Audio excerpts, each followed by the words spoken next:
Bom dia, irmãos. Bom dia, na expectativa de que você esteja assistindo a aula no momento em que ela está sendo colocada, que é neste domingo, dia 26 às 11 horas da manhã. Mas se você estiver assistindo a aula em outro horário, então uma boa tarde ou uma boa noite. Alguns avisos interessantes que gostaria de dar para você antes de nós assim iniciarmos a exposição daquilo que preparamos. Em primeiro lugar, que nós vamos estar trabalhando sobre o livro de Tiago. E a gente subdividiu, eu e o pastor Daniel, o livro em alguns temas, em 8 temas, mas a gente não tem o objetivo de que sejam 8 aulas. A aula de hoje, o tema de hoje vão ser divididos em 2 aulas. Então a gente não tem a preocupação de tempo, a limitação de tempo. O nosso objetivo é ter um tempo precioso de exposição e de aprendizado da palavra de Deus. A aula de hoje, até porque foi dividida em 2, a gente deve usar um tempo de 30 minutos, aproximadamente. Não devemos usar mais que isso. Então dá tempo de você programar o tempo que você vai estar no teu computador ou no teu celular acompanhando a aula. O que a gente pede é que você esteja com a tua Bíblia por perto, porque várias vezes iremos citar textos da Bíblia e não vamos colocar o texto na tela para acompanhar. Então, se você tiver com a tua Bíblia na mão, torna o processo muito mais produtivo. Vamos ter um tempo de oração antes de começar? Pai querido, nós te louvamos e te agradecemos por tua graça, por tua misericórdia, por tua direção. E pedimos, Pai, que o Senhor use de graça nesse tempo, para que nós possamos ser enriquecidos pela tua palavra. Por isso, Deus, dá-nos possibilidade de, nesse tempo, através do aprendizado, nós podemos crescer rumo à maturidade cristã. Nós pedimos a tua bênção, em nome de Jesus. Amém. Eu já disse que a gente vai estar trabalhando sobre o livro de Tiago, e o tema que nós escolhemos para esse livro é conselhos em tempos de crise. E é lógico que quando a gente fala em conselho, a gente está falando em princípios. Conselho traz uma ideia especial da gente estar ouvindo alguém que tem algo importante para dar. Não é uma bronca, mas é uma orientação de alguém que a gente ama e que a gente deseja ouvir para que a gente alcance o sucesso diante da proposta do conselho. Mas não deixa de ser um princípio, não deixa de ser também claras ordens de Deus para que a gente seja feliz nos momentos de lutas e de crise. Tiago, capítulo 1, a partir do verso 1, nós lemos: Tiago, servo de Deus e do Senhor Jesus Cristo, as 12 tribos da dispersão, saúde. Meus irmãos, tende por motivo de grande gozo o passardes por várias provações, sabendo que a provação da vossa fé produz a perseverança.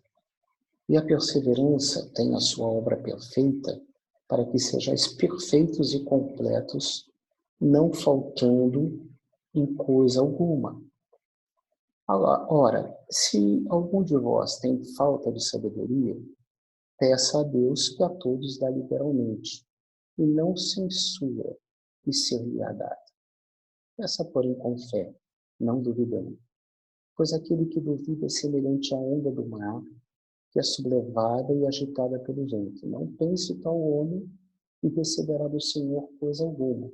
Homem vacilante, que é inconstante em todos os seus caminhos. Mas o irmão de condição humilde glorie-se na sua exaltação, e o rico no seu abatimento, porque ele passará como a flor da erva. pois o sol se levanta em seu ardor e faz secar a erva. A sua flor cai, a beleza do seu aspecto perece, assim murchará também o rico em seus caminhos. Bem-aventurado o homem que suporta a provação, porque depois de aprovado, receberá a coroa da vida, que o Senhor prometeu aos que o amam. Ninguém sendo tentado diga, sou tentado por Deus, porque Deus não pode ser tentado pelo mal, e a ele ninguém tenta.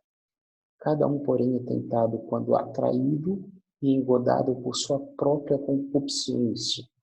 Então a concupiscência, havendo concebido, dá luz ao pecado, e ao pecado consumado gera a morte. Informações da epístola. A primeira pergunta que pode surgir para a gente é quem escreveu a epístola? O texto fala, verso 1, que foi Tiago. Mas qual Tiago? Tinha 2 discípulos de Jesus com este nome de Tiago. Teria sido um desses discípulos? O pai de Judas, não Iscariotes, que o traiu, mas o outro Judas também se chamava Tiago. Será que ele também estava entre os discípulos? Foi quem escreveu essa carta, sendo um homem mais amadurecido ou mais experiente? E existe um quarto Tiago citado na comunidade cristã, que é o irmão de Jesus, que só se tornou um discípulo após a ressurreição de Jesus. E esse homem, que foi um homem muito piedoso, teve eminência na comunidade judaica, e muitos comentaristas acreditam ao irmão de Jesus a autoria da carta.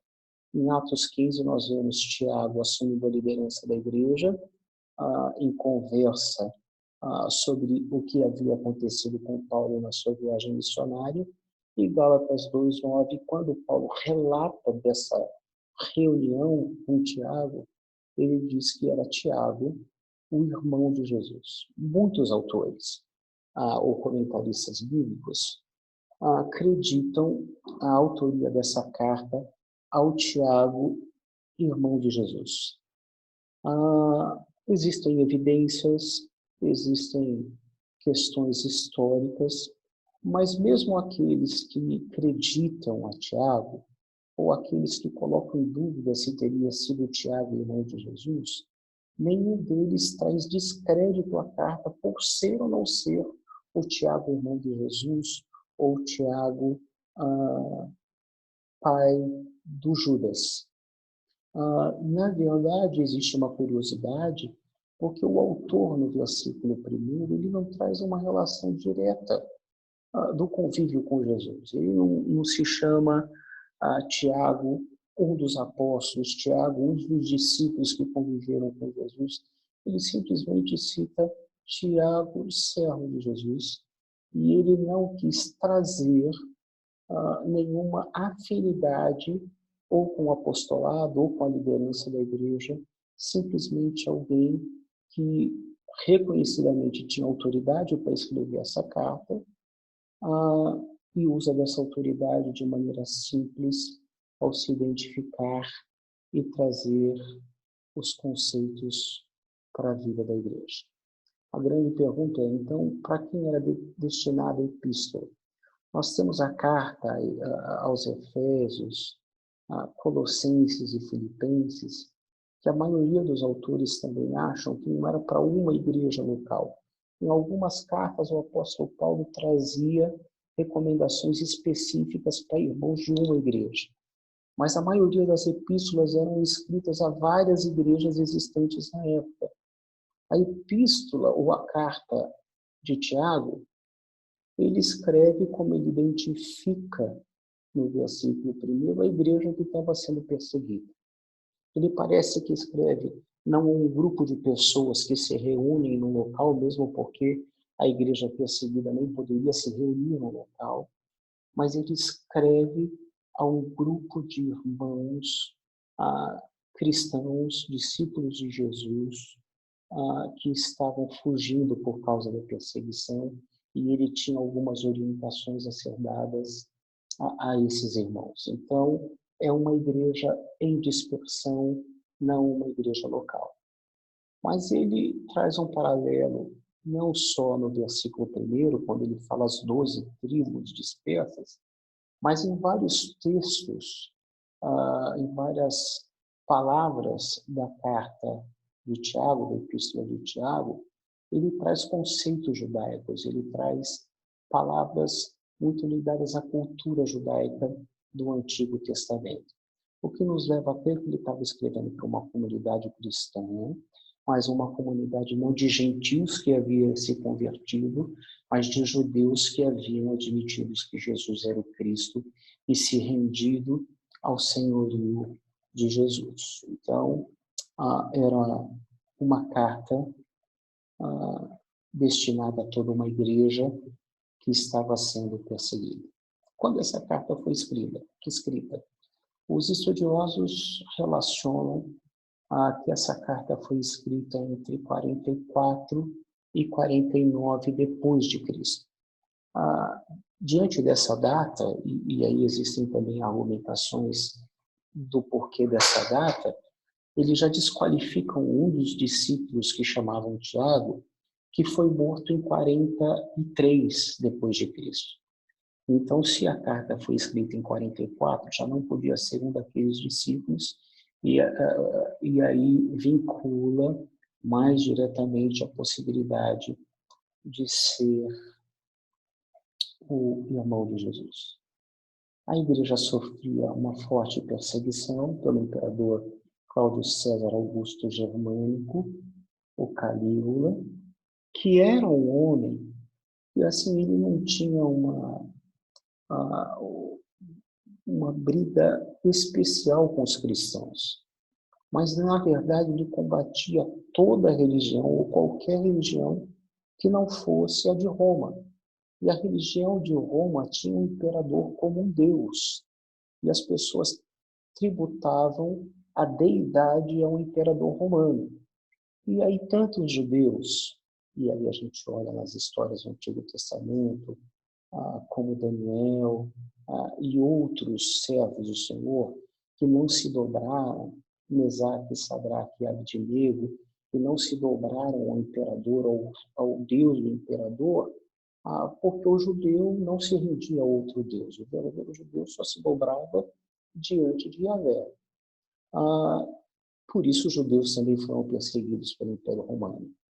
Mas os cristãos, principalmente, foram perseguidos porque uma das saudações existentes na igreja primitiva, quando dois cidadãos romanos ou duas pessoas debaixo do Império Romano se encontravam, eles cumprimentavam salve, César é o Senhor. E o cristão, quando ele ouvia essa frase, ele respondia, não, Jesus é o Senhor. E isso começou a gerar uma antipatia do Império Romano com os cristãos, porque achavam que eles eram rebeldes, que eles eram insubmissos, e começa uma perseguição à igreja, principalmente pela questão da igreja não se submeter à religião romana. E por isso a igreja é perseguida, Jerusalém é dispersa, Jesus, ou Deus, usa desse processo para que a igreja então alcançasse os não-judeus ou os judeus fora de Jerusalém, e é quando então o cristianismo tem um grande crescimento, porque a igreja sai de Jerusalém e vai até os confins da terra, não por um espírito missiológico ou missionário, mas por causa da perseguição existente em Roma.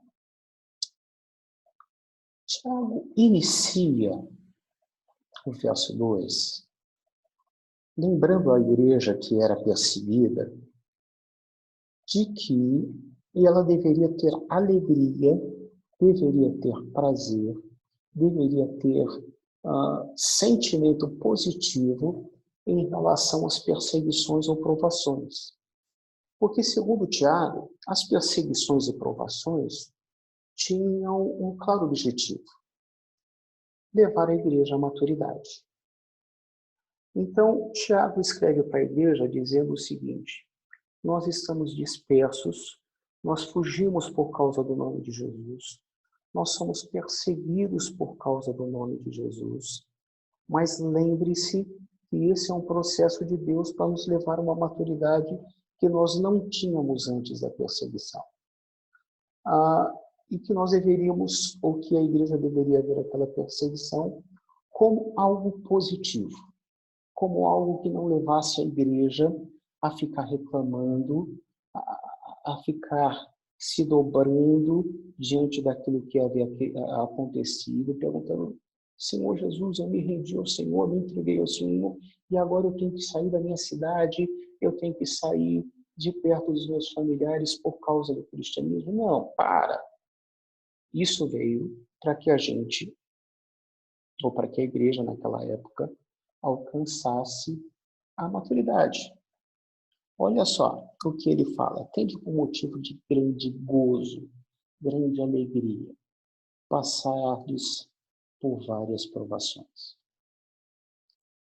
E ele fala que, ao invés de tristeza, ao invés de cabisbaixismo, ao invés de frustração, deveria haver na igreja alegria, o passar pelas dificuldades, pelas lutas e pelas provações. Se a gente começasse a aplicar esse princípio, a gente deveria estar olhando para tudo aquilo que nós estamos vivendo, a quarentena, vivendo essa dificuldade de não podermos estar juntos, de não podermos estar como igreja reunida, de não podermos estar como família reunida, de estar preservando os idosos, as pessoas do grupo de risco, ao invés de ficarmos reclamando porque não podemos, porque está diferente, porque é ruim, nos sentimos sozinhos, às vezes nos sentimos chateados, ele fala: gente, para e fica alegre, porque esse processo nos traz a maturidade. E é interessante, eu e o pastor Daniel conversamos várias vezes por semana, mas toda segunda-feira a gente tem uma reunião de manhã, e quando a gente tem essa reunião, a gente pergunta assim: olha, quantas pessoas participaram do culto? Quantas pessoas ouviram a mensagem? Será que cada clique que houve era uma pessoa ou tinha mais pessoas? E aí a gente tem percebido que a gente tem uma assistência maior via a internet do que a gente tinha nos cultos presenciais. O que me chama a atenção é que a gente está alcançando gente que a gente não alcançava. É triste a gente não estar junto, é triste a gente não poder se abraçar, é triste a gente não poder mostrar afeto e carinho aos irmãos queridos, é triste. Mas olha só como Deus está usando dessa dificuldade para que o evangelho dele seja divulgado, que a palavra dele seja divulgada de uma maneira muito maior do que acontecia quando a gente estava reunido. Esse é o único motivo pelo qual a gente passa por essa pandemia? Claramente não. E eu não poderia dizer quais as justificativas da gente estar passando por esse processo. Mas eu olho para o texto de Tiago, capítulo 1, verso 2, e sou convencido que, apesar das dificuldades, que apesar das limitações, eu devo ter muita alegria por passar por elas. Mas ele fala que quando passamos por dificuldades e a enfrentamos de maneira positiva e sadia, quando a gente é aprovado pelas dificuldades, é gerado em nós perseverança. E a pergunta é: o que é perseverança? Quando a gente vai procurar o sentido dessa palavra no original, o primeiro sentido que aparece para perseverança é paciência. É sermos pacientes, aprendermos a esperar o tempo de Deus, o processo de Deus, em sermos obedientes às normas estabelecidas, sabendo que por mais que seja triste, a gente vai passar por elas. Então, paciência é uma das características da palavra perseverança. A segunda é persistência. É insistir naquilo que a gente acredita. Já faz tempo, mas quando eu era criança,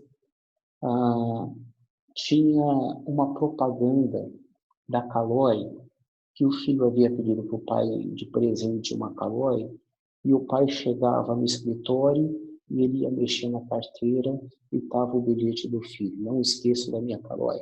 Ele ia mexer no bolso e estava o bilhete. Não esqueça da minha Caloi. Isso, na verdade, é persistência, é insistência. É saber que nós temos um objetivo e não podemos desistir desse objetivo. É a gente olhar para a palavra e aprender na palavra que as dificuldades nos trazem a maturidade e eu persistir em vencer as dificuldades na certeza de que Deus está trabalhando na minha vida. Terceiro sentido é o ato do animal resistir a um peso superior à sua própria força. Na época do Antigo Testamento ou do Novo Testamento, haviam animais de carga e as pessoas que cuidavam desses animais, eles sabiam ou ficavam experimentando através de peso qual que era a capacidade de carga daquele animal. E, na verdade, quando eles chegavam ao limite de peso do animal, e o animal caminhava por alguns períodos, por alguns tempos com aquele peso, ele ia ganhando resistência e musculatura de forma que ele conseguia, com o passar do tempo, a ter um peso maior. Eu creio que a ideia que nos nossos dias, aqueles que iam e curtiam a academia, e sabe muito bem que quando às vezes chegamos na primeira semana de treino, a gente já quer mostrar que a gente tem capacidade, que a gente é forte, a gente quer colocar peso nos aparelhos, e aí o nosso instrutor, o nosso professor, ele vai chegar e falar assim, olha, não começa dessa forma, porque você vai ter uma lesão. Começa com um peso muito leve. E faça alguns dias e depois a gente vai aumentando e você vai perceber que com o exercício de aumento constante, a tua musculatura vai aprender a se desenvolver de tal forma que você alcance limites maiores. A perseverança traz em nós a capacidade de suportarmos um nível de dificuldade, de perseguição, de luta, e com o passar do tempo, é aumentada a nossa capacidade de suportar, porque ganhamos musculatura que nos capacita a ter provações maiores, a ter dificuldades maiores, para cada vez mais ter musculatura melhor e capacitada para vencer os problemas. E o quarto sentido é o ato de negar a própria vontade em função de um alvo. Com a restrição causada pela pandemia, meus amigos estão sempre falando da dificuldade que tem em não poder fazer exercício como fazia antes e o desejo de não ganhar peso. Mas eu não sei se você já passou por isso, quando você fala assim, vou fazer uma dieta, eu vou fazer um regime, eu vou perder peso. Quando você decide fazer isso, não te passa a vontade de querer comer o que você gosta e numa quantidade maior do que você precisa. Quando você tem a perspectiva de uma meta e que você quer alcançar a meta, isso implica que você vai ter que aprender a vencer a tua própria vontade para alcançar a meta. Perseverança é isso. É passar por lutas e muitas vezes ter vontade de brigar, mas vencer a tua própria vontade. Muitas vezes ter vontade de desistir e aprender a negar essa vontade porque tem uma meta. É um esforço junto com o poder do Espírito Santo de você aprender a negar a sua própria vontade para que você alcance um objetivo. Bem, quando você aprende a ter paciência, insistência, ganha musculatura espiritual para vencer as dificuldades, você aprende a negar a sua própria vontade para alcançar alguma coisa, a gente alcança a maturidade. E aí vem um dado interessante. A gente não alcança a maturidade sem passar por dificuldade. Às vezes, eu vejo na formação de filhos a falha de nós como pais de desejar que os nossos filhos não passem pelas dificuldades pelas quais nós passamos, ou às vezes desejamos até que eles não passem por dificuldades. Mas quando fazemos isso, nós negamos a capacidade e a possibilidade deles em alcançarem a maturidade. Há alguns anos atrás, eu estive vinculado ao Sebrae, quando eles faziam cursos de empreendedorismo para pessoas de baixa renda, e como pastor em contato com essas pessoas, a gente promovia cursos, e era interessante notar que as pessoas que tinham maturidade, pessoas que alcançavam sabedoria, eram pessoas que tinham passado por problemas na vida e aprendido a vencer os problemas. Dentro desse curso do Sebrae tinha uma estatística dizendo que a maioria das empresas que quebram quando os fundadores da empresa ficam envelhecidos e passam a direção da empresa para os filhos. Porque os filhos não alcançaram maturidade. Eles sempre foram privados das lutas dos seus pais, em fazer a empresa acontecer, em fazer a empresa crescer, e eles, por serem poupados, não aprenderam a lidar com dificuldades, e quando encontram as dificuldades, eles fracassam no processo. Então, nós precisamos alcançar a maturidade, e para alcançar a maturidade, a gente tem que passar por dificuldades. E a perseverança tem a sua obra perfeita, para que sejais perfeitos e completos. Em algumas traduções trazem a palavra íntegros, completos naquilo que Deus deseja para a vida da gente. Se a gente não aprender a vencer, a negar a nossa própria vontade, a ter metas e aprender a buscar essas metas, a ter equilíbrio para dar um passo de cada vez, a gente não consegue alcançar a maturidade. Entendemos que a maturidade plena a gente só vai ter na eternidade. A gente sempre está em busca dessa maturidade plena. Mas as pessoas mais amadurecidas são pessoas que aprenderam a vencer as lutas e as dificuldades. Você pode perguntar, mas pastor, e quando a gente não consegue essa maturidade? E quando a gente não consegue negar a nossa própria vontade? E quando a gente tem a meta, mas a gente não tem alcançado maturidade para vencer as dificuldades e ganhar musculatura para dar passos maiores?